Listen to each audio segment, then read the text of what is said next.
출애굽기 35장 30절부터 35절까지 다 같이 시작. 모세가 이스라엘 자손에게 말하기를, 보라, 주께서 유다 지파 홀의 자손이요 우리의 아들인 부살리엘을 지명하여 부르셔서 하나님의 영으로 그를 충만케 하시어 지혜와 명철과 지식과 온갖 솜씨로 정교한 기술을 고안하여 금과 은과 노수로 일하게 하시며 보석을 깎아 물리며 나무를 새기는 온갖 정교한 기술로 만들게 하셨고 그와 단 지파 아히사막의 아들 아하홀리압이 가르칠 수 있도록 그의 마음을 주장하셨고 마음의 지혜로 그들을 충만케 하시어 모든 일을 하게 하시되 조각하는 일과 정교한 기술자가 하는 일과 청색, 자색, 주홍색실과 가는 배실로 수놓은 자가 일하는 것과 배 짜는 자가 하는 일과 또 다른 일을 하는 자들이 하는 일과 정교한 기술을 고안하는 자들의 일도 하게 하시느니라 하더라. 아멘. 자, 오늘은 저번 주에 말씀을 이어서 하나님께서 지명한 일꾼, 그 다음에 또 하나님께서 잠깐만요.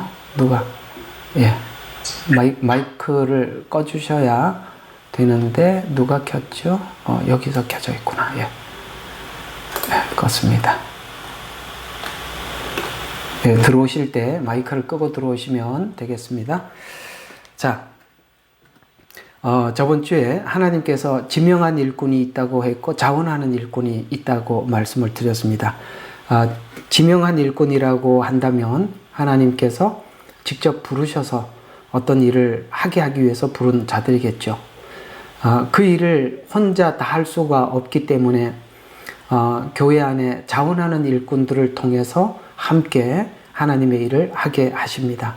요즘으로 지금 현재 이 교회 시대 안에서 이것을 구분한다면 이렇게 구분할 수가 있겠죠. 저 같은 사람은 하나님께서 지명하여 부른 일꾼입니다. 그게 오늘 여기 등장하고 있는 부살엘과 오홀리압과 같은 사람입니다. 그래서 불러서 지혜도 주시고 그 다음에 그 일을 하게도 하시고 이런 것입니다. 근데 이걸 교회를 혼자서 할 수 없으니까 교회 안에 있는 성도들이 이 일을 위해서 서로 자원하지요. 그래서 자원하는 일꾼과 지명된 일꾼들이 함께 모여서 하나님의 일을 하는 것입니다. 그런 차원에서 저희 교회는 사람들을 하나님 앞에 헌신자들을 자원해서 받아서 그 자원해서 일을 하게 하는 것입니다. 그것이 오늘 여기 성경에 나온 대로 굉장히 성경적입니다. 이해가 가시죠? 그래서 교회는 목회자가 지명해서 부르기보다는 가장 좋고 아름다운 모습은 여러분들이 교회에 필요한 일들을 여러분들이 스스로 보시고 거기에 대해서 자원하는 것입니다. 이것만큼 하나님이 기뻐하는 일이 없다고 생각을 합니다. 자, 왜 저희 교회가 이렇게 자원하게 하는지 아시겠죠? 여기 35장, 36장 이걸 근거로 해서 자원하게 하는 것입니다. 어쨌든 오늘 이제 이 이름 속에 나타나 있는 의미, 이름 속에 나타나 있는 의미와 오늘 현재 이 성막, 구약에는 성막을 짓고 있고 지금 현대는 교회가 있지 않습니까? 그러니까 구약에 있는 성막의 성격과 현대 교회의 성격은 상당히 유사점이 있어요. 그걸 좀 이어서 여러분들과 함께 생각해 보려고 합니다. 자, 그러면 여기 보면은 두 사람의 이름을 거명을 한다는 사실을 기억하십시오.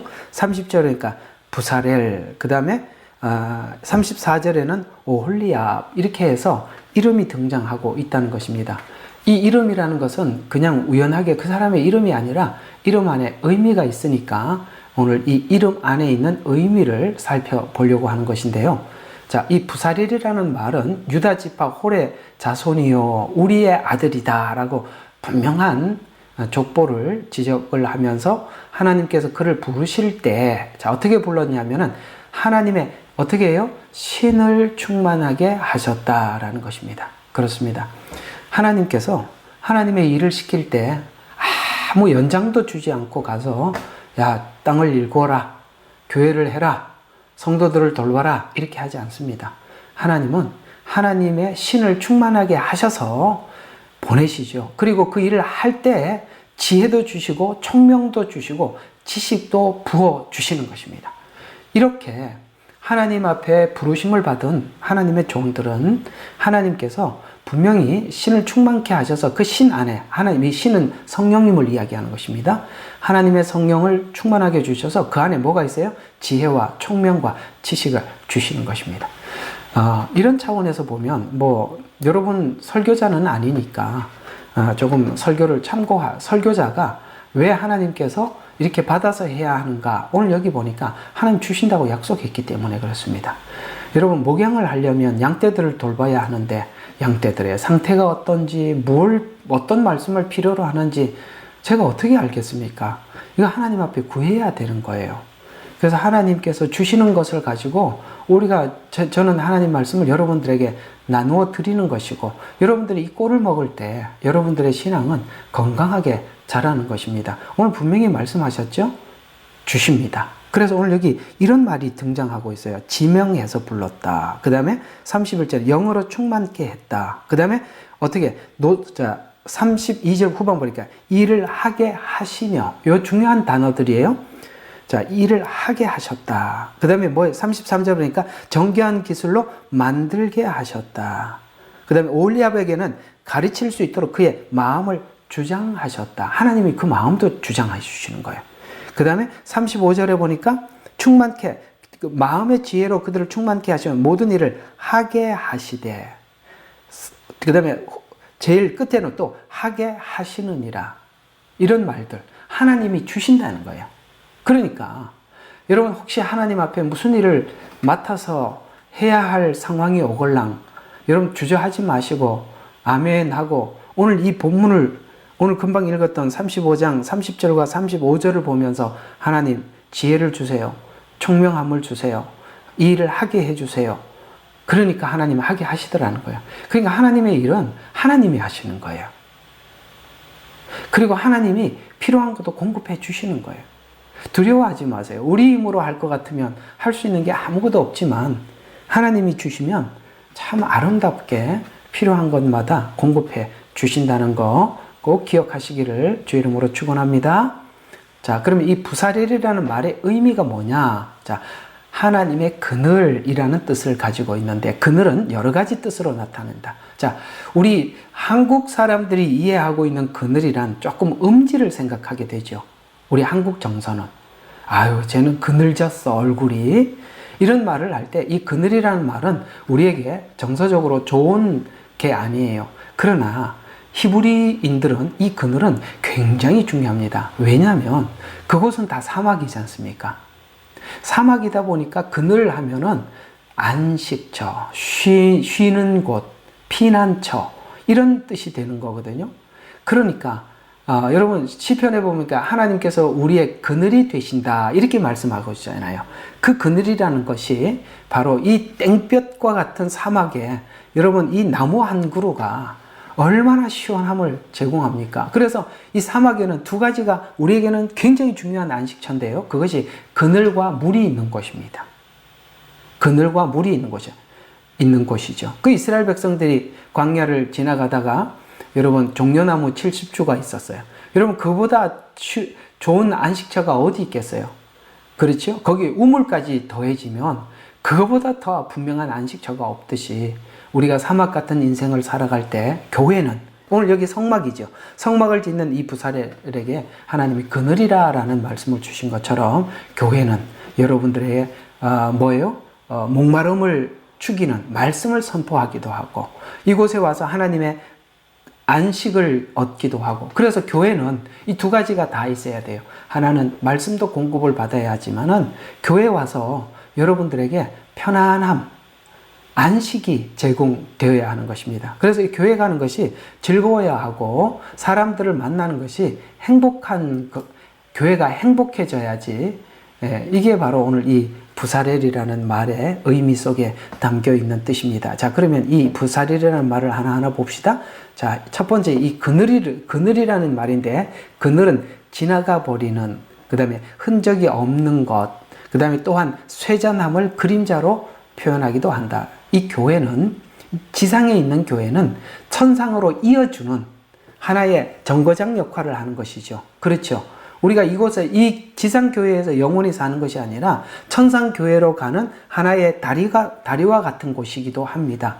그래서 우리가 지나가는 곳, 그 다음에 흔적이 없는 것, 이렇게 표현하기도 하는 것입니다. 그러나 이 지상에 있는 교회는 바로 하나님 나라를 선포하는 정말 귀한 곳이기도 하죠. 그런 측면에서 그림자라는 말은 또 다른, 지나가지만 여기가 어떤 곳이에요? 사막과 같은 곳에 보호를 의미하고, 보호. 그래서 교회에 와서 하나님께서 말씀을 선포하시고 여러분들을 보호하시기도 하시죠. 자, 그림자는 또 마음의 피난처, 도피처, 회복의 장소라는 뜻이기도 하는 것입니다. 그래서 교회는 여러분들의 보호가 되어야 하고 회복의 장소가 되어야 하는 것입니다. 참 신기하죠. 이 이름 속에도 이런 뜻을 담고 있다는 것이 참 놀랍습니다. 자, 이런 여러 가지 의미를 가지고 있는데, 그리고 부사렐이라는 이름의 뜻에는 하나님의 그림자라는 의미로 이미 그의 아버지인 우리로부터 나온 것이다. 이 우리라는 말은 우릿간, 이건 뭐 처음 듣는 이야기죠.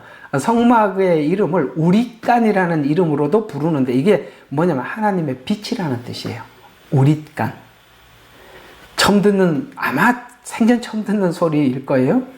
그래도 한번 들어주세요. 우릿간이라는 말은 빛이라는 뜻이다라는 뜻입니다. 그래서 이 빛이라는 말은 즉 하나님의 가슴 속에 간직된 것이다라는 뜻인데, 이와 같이 성막은 하나님의 그림자로서 그곳을 통해서 하나님 백성들이 영원한 안식과 피난처가 된다는 사실을 예표로 나타내는 것입니다. 그래서 오홀리압을 불러서 성막을 건축하게 하여 백성들의 안식처가 되었다. 이걸 이제 뭐 우리가 아마 여러분들은 한 번도 이렇게 접목을 시켜본 적이 없을 거예요. 근데 이거 한번 가만히 생각해 보세요. 요한복음 1장에 가보면 빛이 세상에 왔으되라는 이 빛이라는 말이 여기 우릿간이라는 뜻이거든요. 우릿간. 그러니까 예수님이 이 땅에 빛으로 오셔서 어두움 가운데 살던 우리들을 눈을 떠서 빛이 왔다는 것을 알게 해주셔서 그 빛, 지금도 예수님께서, 예수님 몸은 승천하셔서 어디 계셔요? 지금 하나님 우편 보좌에 계시지만 하나님의 몸인 뭐를 남겨두었죠? 교회를 남겨두었잖아요. 그러니까 교회는 하나님의 분신인 것이죠. 공감하세요? 이 교회가 얼마나 소중한지. 하나님의 분신으로서 교회의 역할을 감당하는 것입니다. 그러니까 여러분들이 교회를 온다는 것은 주님 앞에 나오는 일이고, 주님 앞에 나오면 그늘이 제공이 되고 여러분에게 꼴이 제공이 되고 물을 마시게 되는 것이죠. 그래서 교회에 와서 말씀을 들으면서 시원함을 느끼고 안정감을 느껴야 되는 거예요. 그러니까 여러분들이 다니는, 어떤 교회를 다니시는지 몰라도 여러분들이 다니는 교회에서 그런 안식을 누려야 되는 거예요. 여러분 교회가 그 안식을 주고 있습니까? 이렇게 물어보면 참 제가 어려운 질문인데, 네. 이렇게 성경 공부 오셔서 많이 먹고, 또, 꼴도 먹고, 또 물도 마시고, 또 안식도 누리고, 그렇게 갔으면 좋겠습니다. 이 말씀들이. 자, 그래서, 두 번째로 이제, 보면, 이 부사렐이라는 말에, 부사렐이 성막을 위해서 한 일이 뭐냐? 자, 첫 번째로는 공교한 일을 연구해서 금과 은과 놋을 다루는 일을 했다라고 하고 있습니다. 여러분, 금, 은, 놋 이런 것들을 다루는, 그 금속을 다루고, 그 다음에 보석을 가공하고 나무를 깎아서 조각하고, 이게 성막의 가장 중요한 부분들이잖아요. 그죠? 이제 성막 들어가다 보면은 뭐 나무에다가 금으로 싸기도 하고 은으로 싸기도 하고, 어떤 거는 놋으로 받침대를 만들기도 하고, 그 다음에 하여튼 그 다음에 전 나무를 깎기도 하고, 그 다음에 보석 같은 거는 이제 어디 들어가는가? 이 제사장 이 앞에 있는 흉배, 12보석이 있잖아요. 그러니까 이런 것들을 만들어야 되니까 이거는 누구나 다 할 수 있는 일이 아니지 않습니까? 맞지요? 이건 누구나 할 수 있는 게 아니에요. 하나님께서 지혜를 주시지 않으면 이거 할 수가 없는 것처럼 이게 하나님께서 세우신 이 교회에 이 복음을 전하고 설교를 하는 일들도 사실 그래서 누구나 할 수 있는 것은 아니에요. 오늘 여기 이 부사렐이 한 것처럼 금속, 그 다음에 보석, 나무 이런 것들이 이 누구나 이렇게 만들고 깎고 할 수 있는 일은 아니지 않습니까? 그러나 하나님께서 부르신 자들을 통해서 지혜를 주셔서 하나님이 이 일을 하시더라는 거예요. 참 교회가 되돌아가는 걸 보면 신비해요. 교회가 이렇게 돼서 돌아가는 걸 보면 신비하다 이 말입니다. 참 이걸 누가 이렇게 교회를 이렇게 하겠습니까? 여러분, 교회는 미완성품들이 오는 거예요. 맞죠? 교회는 원래 죄인들이 와 있는 곳이 교회예요. 그러니까 우리가 세상 사람들이 교회에 대해서 오해하는 게 뭐냐면 교회는 어느 정도 완성된 사람들이 모여 있다 이렇게 생각을 하고 있어서 교회가 사람들이 교회를 다니면 뭐가 다 달라지고 바뀌어진 걸로 생각하는데 덜 된 사람들이 다 교회에 와 있는 거예요. 그 덜 된 사람들을 목사가 만드는 게 아니라 하나님이 만드시는 거예요. 그래서 하나님이 어떻게 만드느냐? 아까 지혜를 주셔서 만드는 거예요. 그래서 이게 교회 안에 있는 여러분들이 하나님 앞에서 만들어져 가기 위해서는 필연적으로 해야 될 일이 있어요. 그게 뭐냐면 목사는 하나님의 신에 계속 감동, 쉽게 말해서 성령 안에서 말씀을 계속 받아야 되는 겁니다. 그래야만이 성령 안에서 주는 말씀을 전할 수가 있고요. 여러분들은 성령 안에서 말씀을 받을 준비해서 오시면 되는 거예요. 이 둘의 만남은 엄청난 겁니다. 그러니까 하나님께서 주신 말씀을 들고 여러분에게 찾아가야 하고 여러분들은 하나님이 준비한 마음의 그릇을 가지고 하나님 앞에 나와야 돼요.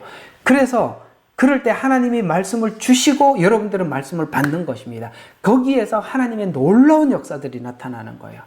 쉽게 말해서 성령 안에서 말씀과 말씀의 교감이 없으면 교회 안에는 어떤 역사도 일어나질 않아요. 그런데 하나님 말씀 안에서 교감이 일어나기 시작할 때 교회는 굉장히 세상에 어떤 누구도 할 수 없는 일들을 교회가 할 수 있는 것입니다. 그래서 저와 여러분이 항상 성령 안에서 이 교회가 하나님의 말씀을 듣고 또 말씀을 전달받고 이 일이 지속될 수 있도록 하나님 앞에 기도하고 구해야 하는 것입니다. 아시겠죠? 교회를 위해서 어떻게 기도해야 되는지 감이 오셨습니까? 그런 교회가 아주 건강한 교회가 되는 것입니다. 자, 그래서 올리압이 조각하는 일, 그 다음에 공교한 일, 그 다음에 여기는 이제 조금 다른 일을 해왔어요. 이렇게 그러니까 청색, 자색, 홍색, 가는 배실 이렇게 성경은 나와 있는데요. 이제 앞으로 이 가는 배실이 백색 이렇게 기억하시면 되겠습니다. 흰색. 근데 이걸 가는 배실 이렇게 써가지고 이 가는 배실을 꼭 뭔가 하는데 그냥 백색입니다. 그러니까 이 성막에는 4가지 색상이 나온다는 거 꼭 기억하세요. 청색, 자색, 홍색, 가는 배실. 여러분 자색 옷을 입었죠? 예수님이? 아시죠? 자색 옷을 벗겼습니다. 그리고 십자가에 죽으시죠. 다 의미가 있습니다. 이 자색도, 그 다음에 청색도, 이게 참, 이제 나중에 하겠습니다만, 이게 사복음서예요. 백색은 하나님, 의로운 하나님.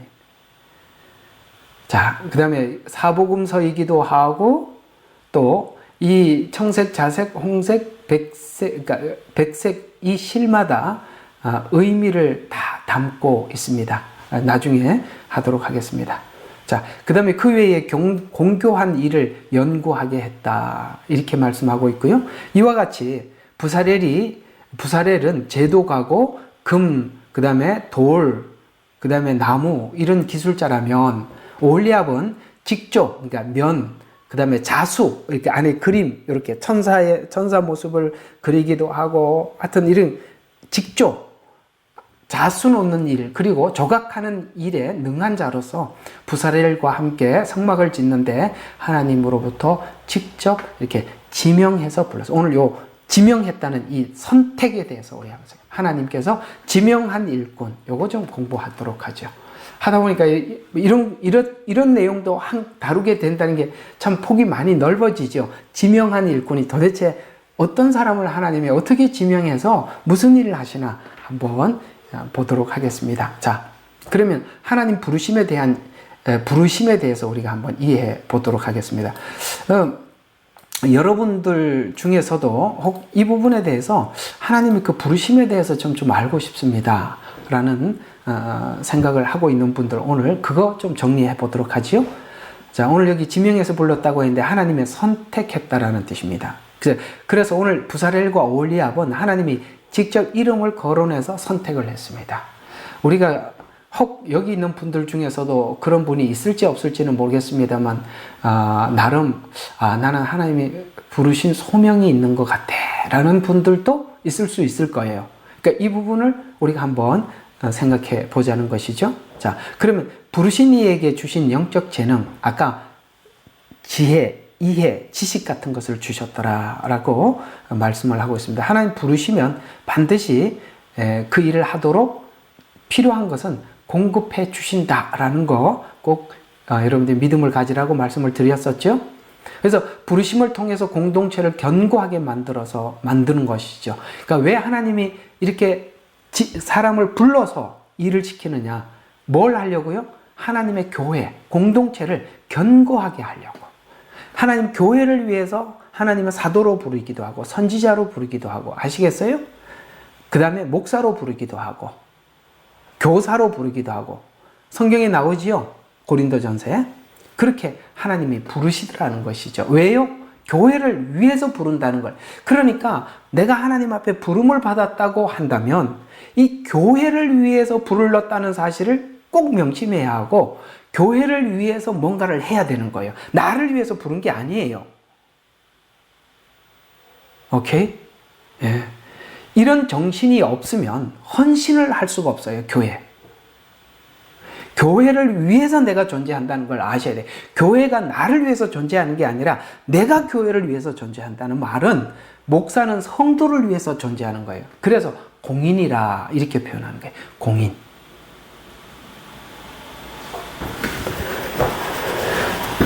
그래서 오홀리압과 부사렐 지도 아래서 이스라엘 백성은 성막 건축에 함께 참여하게 했는데 각자가 공동체 일원으로서 기여할 수 있는 방법을 찾았습니다. 그래서 하나님의 집을 함께 건축하는 과정 속에서 공동체 의식을 오홀리압과 부사렐뿐만 아니라 자원하는 일꾼들도 함께 여기 참여함으로써 공동체 의식을 강화하는 중요한 시간이다.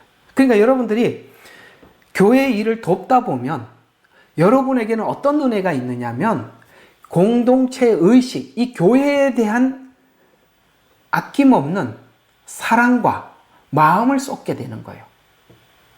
예를 들어서 여러분들 중에는 물론 주생명 선교교회 호주에 소속한 분들도 계시지만 한국의 예눈방에 소속한 사람들도 있는 거예요. 제가 여러분들에게 지역 모임을 자꾸 하라는 이유가 온라인이지만 그렇게 모여서라도 교회의 공동체 의식을 가지고 교회가 원래 하려고 한 일, 뭐죠? 천한 만민에게 복음을 전파하라. 이 복음을 전파하기 위해서 우리가 함께 그 일에 서로가 협력함으로써 하나님의 교회의 소중함을, 그 지체들의 소중함을 함께 느끼고, 그렇게 함께 모여서 함께 할 때 우리가 서로가 보호받을 수가 있기 때문에 여러분들이 지역 모임을 해달라 부탁을 하는 거예요. 나는 뭐 사람 만나는 거 좋지 않아. 그런 거는 다 제끼고. 참 하다 보니까 경상도 말 자꾸 막 나오는데, 그런 생각, 저런 생각 다 하고 나면 뭘 하겠습니까? 맞죠? 그거는 극복을 해야 될 일이지. 나는 천성적으로 이런 건 싫어. 그런 거는 없다 이 말입니다. 그런 게 어디 있어요? 해야지요. 민간인들이 군대 입대를 하는데 훈련소에서 군인 만들지 않습니까? 나는 원래 민간인이야. 그렇게 평생 앉아있으면 언제 군인 되겠어요? 나를 갈고 닦아야죠. 나를 바꿔야죠. 교회를 바꾸라고 하지 말고 나를 바꿔서 교회에다 맞춰야죠. 맞죠? 그래야 되는 거예요. 여러분들은 교회의 한 부품이지. 그러나 여러분 스스로가 한 교회로서 완전한 교회입니다만 하나님께서 합력하여 선을 이루라고 분명히 말씀하셨어요. 그러니까 합력할 때 여러분들이 모난 성품이 깎아지고 양보할 줄 아는 사람이 되고 여러분들의 문제가 해결되는 것입니다. 자, 그러면 하나님께서 이렇게 부르는 자들을 어떻게 부르느냐? 여기 보세요. 올리압과 부사렐이 잘 봐요. 그 앞에 이 두 사람의 이름이 언급된 적이 있다 없다? 한 번도 없었어요. 느닷없이 이 이름이 등장했어요. 이건 왜 하나님께서 올리압과 부사렐을 계속 보고 있다가 야, 저 둘은 괜찮다. 그래서 내가 언젠간 부를 테니까 기다려라. 이런 말이 하나도 없었어요. 무조건 하나님께서 선택해서 불렀어요. 자, 무슨 말입니까? 하나님의 선택은 하나님의 주권이다. 따라해 보세요. 하나님의 선택은 하나님의 주권이다. 당신 마음이라는 거예요. 아시겠어요? 자, 이게 무슨 이야기냐? 고린도전서 15장, 15장. 공절이 어디 있어요? 무슨 왜? 참. 여기 이거 뭔가를. 자, 고린도전서 15장 보십시다. 15장 10절.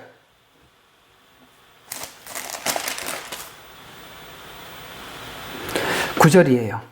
공절이 아니라. 자, 9절부터 나는 사도들 가운데서 가장 작은 자요 사도라 불리기에 적합하지 못한 자니 이는 내가 하나님 교회를 박해했기 때문이라. 자, 이게 무슨 말일까요? 하나님의 교회를 박해했는데 사도로 불렀대요. 무슨 말이죠? 바울은 하나님 앞에 부름을 받을 만한 조건이 0.001도 없었다 이 말이에요. 올리압과 부사렐이 특별해서 불렀던 게 아니라 하나님의 주권으로 불렀다 이 말이에요. 그러니까 목사가 된 거 자랑할 거 하나도 없고 여러분들이 장로가 된 거 자랑할 거 하나도 없고 오케이? 여러분 바울이 만약에 사도로 누군가를 부른다면 바울은 사도로 부를 조건에서 0.001도 없는 사람이에요. 딴 사람 다 불러도 바울은 부르면 안 돼. 왜? 하나님의 교회를 박해했다 이 말이에요. 그래서 내가 사도라고 부르기에는 감당할 수 없다. 이건 무슨 뜻입니까? 바울을 부른 것은 바울에게는 근거가 없었다. 전부 다 하나님의 은혜로다. 그래서 10절에 이 말이 등장하는 거예요. 그러나 하나님의 은혜로 지금의 내가 되었고, 맞죠? 은혜로 내가 되었다. 그러니까 바울이 마지막 순교를 하더라도 하나님 앞에 내세울 것 없다. 왜? 이 부름 그 자체가 하나님의 은혜니까. 그래서 은혜로 지금 내가 되었고 또 내가 주신 그분의 은혜가 헛되지 아니하며 그들 모두보다 내가 더 많이 수고하여도 뭡니까? 그것은 내가 아니요 나와 함께했던 하나님의 은혜로다. 놀랍지 않아요? 부른 것도 은혜라고 하고 수고를 많이 한 것도 은혜라고 해서 이렇게 해서 근거 없는 하나도 근거가 없는 1도 근거가 없는 사람을 죄인 중에 괴수를 불러서 하나님 쓰시는 거예요. 아시겠어요? 그러면은 저도 죄인 중에 괴수 맞습니다. 그래서 뭘 해도 하나님 앞에 아무것도 내세울 게 없는 거예요.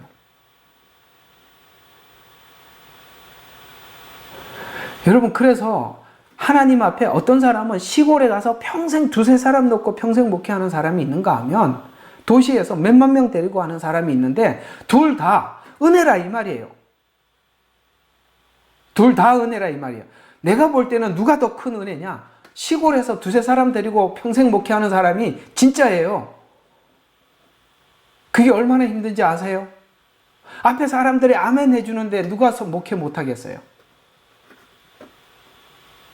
시골에서 한두 사람 붙잡아 놓고 여러분 그 사명 없이 어떻게 그 평생 시골에서 남아 있겠어요?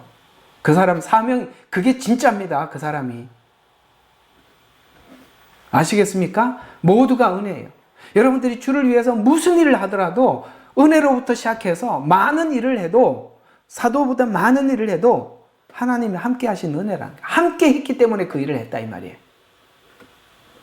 너무 중요한 개념이에요. 그래서 바울은 선택의 조건이 없었어요. 핍박했던 것이 부르심의 시작이었어요. 이렇게 시작한 이유는 하나님 선택에서 많은 일을 한 것에서 변질할 이유가 없다. 그래서 은혜로 시작해서 은혜로 끝나버리는 거예요. 우리 복음성가이들 모든 것이 은혜, 은혜, 한없는 은혜.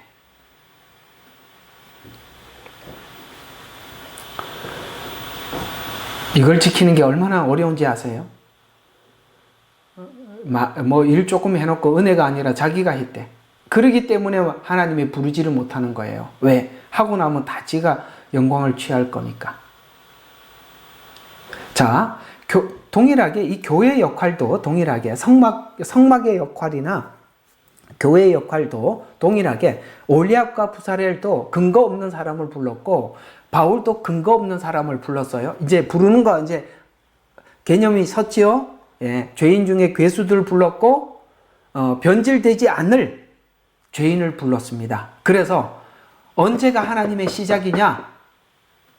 죄인 되었을 때, 죄인이라는 거 악한 죄인 중에 괴수라는 것을 느낄 때, 그걸 알 때가 하나님과의 손잡음의 시작. 그 전에는 아직도 시작하기가 곤란합니다. 자, 그렇게 한 것처럼 이 성막과 교회의 역할이 동일한 것처럼 성막과 같이 이 성막이 이야기하고 있는 전체 내용을 보면은 전부 다 십자가 이야기예요. 십자가 이야기. 자, 그래서 교회도 여기 성막에 짐승들이 죽고 막 이런 것들이 전부 다 예수님 십자가의 죽음을 상징하고 있잖아요. 마찬가지로 교회는 그 십자가에 죽으신 예수님이 이제 이 지상에 남겨둔 몸이 되어서 이제는 세상에서 죄와 사망으로 죽어가는 사람들을 데리고 이 교회로 불러와서 아까 안식이 되고, 아시겠어요? 그들에게 그늘이 되어준 그런 것처럼 이제는 이 지상에 남겨둔 이 교회, 이 복음이 무엇을 하느냐? 자, 마태복음 16장 18절에 보니까 음부의 권세가 이기지 못하는 교회를 세웠다. 여러분, 음부의 권세가 뭐죠? 죄와 사망의 권세 아닌가요? 사망의 권세입니다. 그러니까 예수님이 십자가에서 뭘 이기셨어요? 죄와 사망의 요구를 이루어 주었고 충족시켰죠. 죄를 충족시켰습니다. 더 이상 죄를 죄로 남겨두지 않고 완전히 충족시켜서 우리를 죄로부터 해방해 주셨어요. 죄로부터 해방된 것이 전부가 아니라 죄로부터 해방되었기 때문에 뭐가 온 겁니까? 생명이 우리에게 부어진 거예요. 그래서 교회는 뭘 선포하는 곳이냐? 죄와 사망의 권세가 십자가에서 내려놔졌습니다. 해결되었습니다. 라는 것을 선포해서 사람들에게 믿지 않는 사람들이 잡혀있는 음부의 권세로부터 꺼내는 일을 하는 것이 복음이다 이 말이에요. 그러니까 교회가 십자가 복음이 전파되고 부활의 복음이 전파됨으로써 그들이 거기서부터 헤어나기만. 그래서 예수님이 하신 말 아닙니까? 음부의 권세가 이기지 못할 것이다. 마태복음 16장 18절에 그 16장 16절에 주는 그리스도의 살아계신 하나님의 아들입니다. 라는 신앙 고백 위에 교회를 세워서 음부의 권세가 이기지 못하는 능력을 우리에게 주셨는데, 그러면 이 교회가 도대체 예수님은 승천해갖고 하늘에 올라가 하나님 우편 보좌에 앉아 계시는데 지금 이 교회가 무슨 일을 하느냐? 에베소서로 넘어가 봅시다. 중요한 이야기를 합니다. 성막이 무엇이냐? 교회가 뭐냐? 에베소서에서 한번 정리해보죠. 에베소서 1장 21절에서 22절, 1장 1절에서 22절 제가 봉독합니다. 자, 모든 정사와 권세와 능력과 다스림과 이 세상뿐만 아니라 오는 세상에서도 이름 지어진 모든 이름 위에 뛰어나게 하셨으며. 자, 예수님 십자가의 능력이 뭐예요? 20절에 보니까 하나님께서 그 능력으로 그리스도 안에서 역사하사. 자, 예수님 십자가에 죽으셨는데 그리스도 안에서 하나님의 능력으로 역사해서 그를 죽은 자로부터 살렸대요. 예수님을 살렸대요, 하나님이. 왜 살렸죠? 아이고, 이건 이제 뭐 완전히 달달 외울 때까지 합시다. 왜 살렸죠? 계속 얘기했잖아요. 예수님은 완전한 제물이고 완전한 제사장이었다고. 하나님께서 이 모든 인류의 죄를 다 예수님께서 지고 십자가에 죽으셨어요. 완전한 대속을 치르셨어요. 이게 히브리서의 가장 중요한 주제라고 했습니다. 그랬기 때문에 하나님이 어떻게 했어요? 살리셨대요. 자, 살렸다라는 것은 앞으로 음부의 권세가 이기지 못한다고 했잖아요. 근데 예수님이 십자가에서 이 문제를 해결하기 전에는 음부의 권세가 지배적이었고 주관을 하고 있었어요, 세상에. 맞죠? 근데 예수님이 십자가에 죽으시고 하나님이 살리고 난 이후에 이제는 우리에게 뭐가 역사하고 있죠? 생명이 역사하는 것입니다. 그래서 잘 들어. 이제는 뭐 지금 이거 화면 켜놓고 딴 일 하는 사람도 저를 주목해 보세요. 이제는 우리의 인생을 사망이라는 목적을 가지고 우리 인생을 설계하지 않아요. 죽음을 가지고 설계하지 않아요. 우리 인생은 생명을 얻은 우리 그리스도인들은 부활, 생명을 가지고 우리 인생을 설계하는 거예요. 아멘. 사람들은 죽음을 가지고 인생을 설계해요. 왜? 죽음은 끝이라고 생각하니까. 그리스도인들도 그렇게 인생을 설계하면 곤란한 것이에요. 여러분들은 생명을 가지고 인생을 설계해야 돼요. 그러면 생명을 가지고 인생을 설계하면 무엇을 목적으로 사느냐? 주님 앞에 가서 영원히 살 그날을 위해서 오늘을 사는 거예요. 세상 사람은 사망이 역사하고 있으니까 죽음으로 인생을 설계하죠. 내가 죽으면 이렇게 해야 되고, 뭐 유산은 이렇게 남기고, 뭐 내가 죽고 난 뒤에는 뭐 이렇게 하고 저렇게 하고, 그건 사망이 주관하는 사람들이 설계하는 인생이고요. 생명이 설계하는 인생은 주님을 만난 영생을 위해서 사는 겁니다. 아직도 예수를 믿으면서 여전히 삶의 목적을 죽음을 전제로 설계하고 있다면 여러분의 신앙은 꽝입니다. 십자가는 여러분들에게 아무 의미도 없고 부활도 아무 의미가 없어요. 야곱이 야복강 나루터에서 하나님을 만나고 해가 솟아서 새날이 돋았더라. 새날. 어떤 날? 부활을 가지고 꿈꾸는 새날 말이에요. 예? 호주에 보니까 새날 교회가 있더구만. 내가 언제 한번 새날 교회 설교해달라고 불러주면은 제가 이 야곱 이야기로 새날을 한번 설명해 주고 싶어요. 새날. 여러분들에게도 새날이 인생을 설계하게 하셔야 되는 거야. 예? 뭐 사는 거 보면 맨날 나 죽고 난 뒤에 자식들 보험금 타먹으라고. 이거 다 죽음을 위해서 사는 설계라 이 말이요. 예? 참 예수를 믿으면서도 설계하는 거 보면 기가 차요. 저게 뭐 도대체 부활의 믿음을 믿는 건지 세상 사람처럼 살기는 세상 사람처럼 살고 죽어서는 천국 가자 그러고 이게 뭐 하는 거예요? 도대체 이게 뭐 이중적인 삶을 사는 거예요? 아니잖아요. 하나님의 권세가 어떻게 했어요? 21절 계속 봐요. 자, 살리셨고, 이제 20절, 천상에 하나님 오른편에 앉으사, 21절, 모든 정사와 능력과 다스리는 것과 이 세상뿐만 아니라 오는 세상에서도, 아시겠어요? 오는 세상까지 우리는 이 세상뿐만 아니라 오는 세상에서도 어떻게 합니까? 이름 지어진 모든 이름 위에 뛰어나게 하셨습니다. 왜요? 예수님이 앞으로 이 세상과 오는 세상까지 다 주관하신다 이 말이에요. 오케이. 그렇게 되셨다 이 말이에요. 자, 그래서 이제는 우리가 그 오는 세상을 주관하게 하시는 부활의 능력 안에서 우리는 사는 것입니다. 에베소서 2장 4절과 6절. 자, 계속 봐요. 그러나 자비가 풍성하신 하나님께서 우리를 사랑하신 그 큰 사랑으로 인하여. 그래서 제가 구원의 확신은 어디에다가 우리가 모든 걸 걸 수밖에 없다요. 요 말이에요. 우리를 사랑하신 그 큰 사랑으로 인해서 내가 그 사랑에 모든 걸 거는 거예요. 사랑으로 인하여. 우리의 믿음의 근거가 그 사랑이라 이 말이에요. 그래서 죄들 가운데 죽었던 우리, 이거 과거죠. 과거. 죽었던 우리를 그리스도와 함께 살아내야 돼. 아멘. 예수님이 머리가 되시고 우리가 몸이 되었으니까, 머리가 살았으니까 몸도 산 거야. 그래서 여러분들도 산 거예요.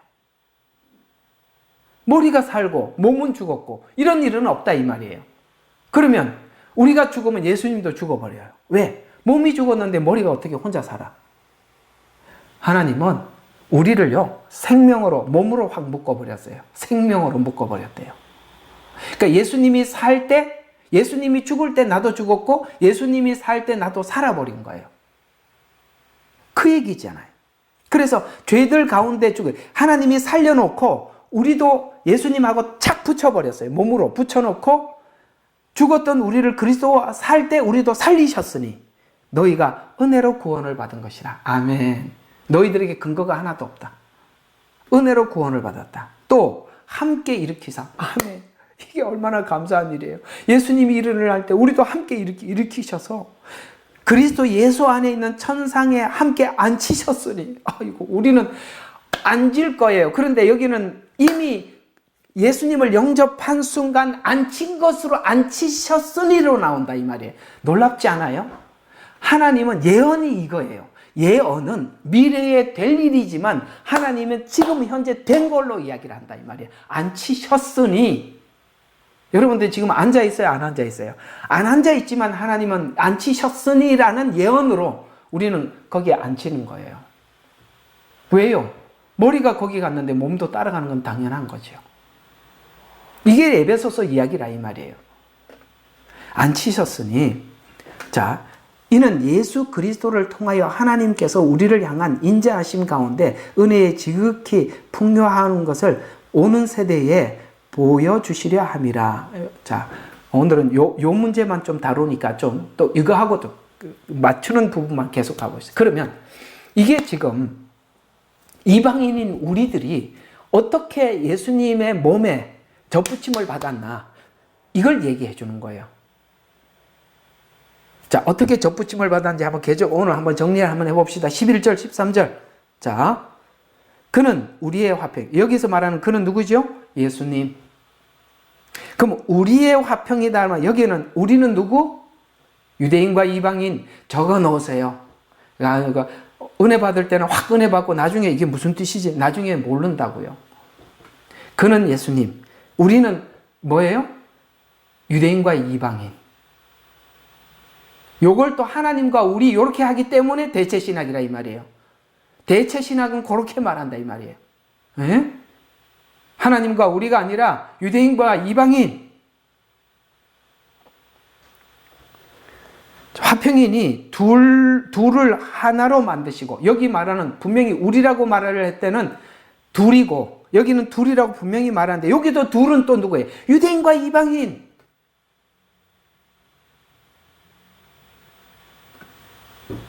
만드시고 우리 사이에 가로막힌 중간에 벽을 허물었습니다. 이게 뭐죠? 중간에 막힌 벽. 이게 무슨 뜻이냐?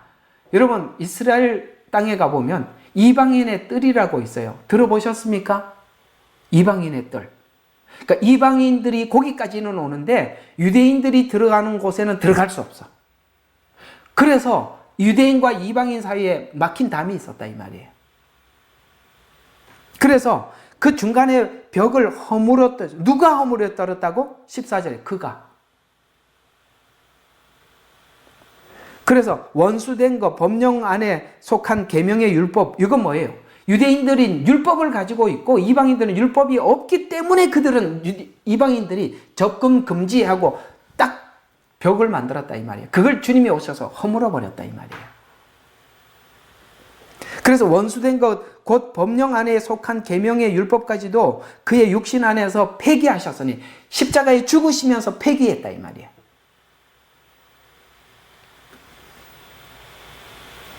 이는 둘을 자기 안에서 한 새 사람, 이게 one new man 이렇게 이야기하는 거예요. 한 새 사람, 새롭게 탄생한 새로운 사람, 창조하셔 화평케 하시고 그가예요. 이 주체가 누구예요? 주님이 오셔서 한 일이 뭐냐? 이걸 설명하는 거. 이방인에게 한 일이 그가 십자가를 통하여 둘을 한 몸으로 만들어.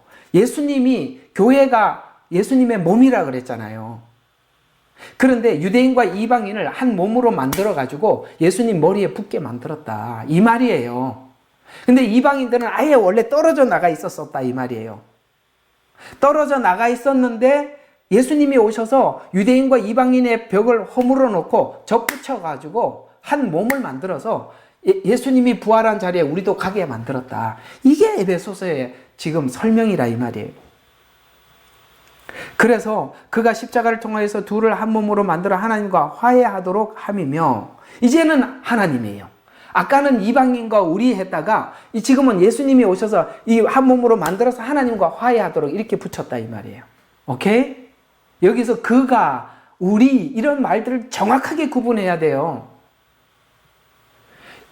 이 대체신학은 그도 예수님이고 그도 우리도 교회고 이렇게 해보니까 완전히 엉망진창이 되는 거예요. 에베소서가. 자, 계속 봐요. 17절. 또 오셔서 멀리 떨어져 있던 너희와, 여기 멀리 떨어져 있던 너희는 이방인이에요. 에베소서는 이방교회예요. 이방 교회인 교회에게 보내는 서신이니까 에베소서는 이방 교회예요. 그래서 오셔서 멀리 있던 너희와 가까이 있던 그들에게, 하나님과 가까이 있던 유대인들에게 화평을 전하셨느니라. 이는 그를 통하여, 계속 주체가 누구예요? 여기서 제일 중요한 게 그를입니다. 요한복음 3장 16절 저를 믿는 자마다, 여기는 아시겠어요? 주인공이 예수다 이 말이에요. 그래서 그를 통하여 우리 둘이 한 성령으로 하나님께 나아감이라. 사도행전이 그걸 증명하고 있잖아요. 복음을 전했더니 예수를 믿어. 그 다음에 이방인에게도 복음을 전했더니 예수를 믿으니까 성령이 임하고, 유대인에게 복음을 전했더니 성령이 임해. 그래서 한 성령 안에서 딱 하나를 만들었다 이 말이에요. 그 말이잖아요. 그래서 그를 통하여 이 둘이 한 성령으로 아버지께 나아감이라. 양과 염소의 비유, 이제 아시겠습니까? 왜 유대인을 미워하고 반유대주의 자체가 유대인과 끊어져 있다는 얘기예요. 맞지요? 반유대주의가 유대인과 끊어져 있다는 증거 아닙니까? 자, 그래서 이방인들에게도 약속한 지위를 하나님께서 회복하셨어요. 자, 그 다음에 막힌 담을 헐었다. 그 다음에 유대인과 하나 된 이방인. 자, 에베소서 2장 19절에서 22절. 2장 19절에서 22절 계속 봐요. 그러므로 이제는 너희는, 자, 여기서만 너희는 이방인이에요. 더 이상 나그네도 아니고 외국인도 타국인도 아니야. 이스라엘과 같이 됐다 이 말이에요.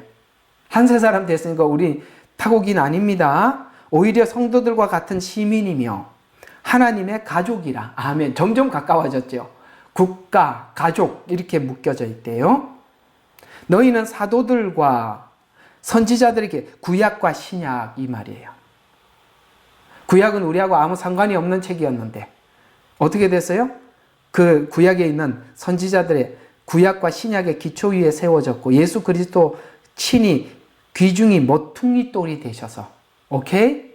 이 한쪽 벽은 유대인의 벽이고 한쪽 벽은 이방인의 벽인데 이 둘을 연결시켜주는 모퉁이 돌이 되셔서 둘을 연결시켜줬다. 이 돌이 빠져버리면 확 무너지는 거예요. 둘 다. 근데 이 돌이 있는 한 둘이 하나가 되는 거예요. 그래서 모퉁이 돌이 되셨고, 그분 안에서 건물 전체가 함께 알맞게 맞추어져. 이게 무슨 말이에요? 유대인이 이방인에게 복음을 전했고 나중에 이방인이 다시 유대인에게 복음을 전해. 서로 간의 역할을 하는 거야. 맞추어져 자라가며, 예, 성전으로 자라가며, 또한 그분 안에서, 반드시 그분 안에서만 이 일이 일어나는 거예요. 그분 안에서 너희도 성령을 통하여 하나님의 거처로 함께 지어져 가는 것이라. 우리가 이렇게 아름답게 지어져 가고 있대요. 우리가 한 절 더 봅시다. 3장 6절입니다. 이는 이방인들이 복음을 통하여 그리스도 안에서 뭐가 됐어요? 이제 하나님께서 유대인들에게 주려고 하는 그 상속을 우리가 같이 받게 돼서 공동상속자. 그래서 공동이라는 말이 나오는 거예요. 그 다음에 또 뭐가 됐어요? 한 몸이 돼요. 우리가 한 몸이 되었어요. 그리고 또 뭐가 됐어요? 그의 약속에, 유대인들에게 계속 아브라함에게 했던 그 약속. 그 약속에 우리가 뭐가 됐어요? 동참자가 되었다. 이제 아시겠죠? 이거 성막 배치도까지 하려고 그랬는데 어림도 없네요. 이거 다음 주에 해야 되겠어요. 자, 정리 한번 해보겠습니다. 사실 이 복음이라는 것이 제게도 큰 은혜가 되고 신나는 일이지만, 우리가 하나님께서 주신 이 은혜와 약속이 너무나도 신나니까, 너무나도 감격스러우니까 저도 마음껏 기쁘게 외칠 수 있어요. 담대하게. 예수님께서 여러분들의 죄를 용서하셨습니다. 여러분들은 이제, 여러분과 저는 하나님 앞에 이제 부활, 영원한 생명을 가지고 우리 인생을 설계할 수 있습니다. 이제는 유대인이 받았던 그 약속들, 유대인이 받은 약속이라고 하면은 가장 중요하게 아브라함에게 한 약속 말이죠. 그 약속이 우리 약속이 되었습니다. 그 상속이 우리 상속이 되었습니다. 여러분, 죽음을 가지고 인생을 설계하지 마세요. 우리는 부활의 영원한 나라를 바라보면서 설계하십시오. 여러분의 건강도 주를 위해서 쓰십시오. 오홀리압과 부사렐이 평생을 하나님 앞에 드린 것처럼, 자원해서 하나님 앞에 드린 것처럼, 여러분의 시간, 물질, 건강, 이제 영원한 생명을 위해서 아낌없이 쓸 줄 아는, 옛날에 그 청년 때 제가 신앙생활 했던 교회 저희 담임 목사님이 자주 설교 시간에 이런 말씀을 자주 하셨어요. 뭐라고 하냐면은, 천국 가면 껄껄거리는 사람이 엄청 많을 거라고. 껄껄, 그때 더 할걸, 그때 조금 더 할걸. 그래서 그 목사님이 거기 가서 껄껄거리지 말고 여기서 좀 하라고. 그 말이 맞는 거예요. 그건 부활을 가지고 인생을 설계하는 사람이라면 아마 여러분들의 모든 것을 하나님께서 요구할 때 아낌없이 드릴 수 있으리라 여겨집니다. 다음 주에는 아주 귀한 메시지를 또 여러분에게 준비해 두었거든요. 요 그림, 기가 막히는 요 그림, 요한계시록 4장, 5장과 연관이 있습니다. 참 이게 이렇게 이 출애굽기에 나왔는데 요한계시록에 툭 튀어나오는 게 신기하죠. 다음 주에 이 말씀으로 여러분 찾아갈 테니까 늦지 말고 오세요. 이렇게 조금 다음 예고편을 살짝 해줘야 빨리 오더라고. 기도하고 마치겠습니다.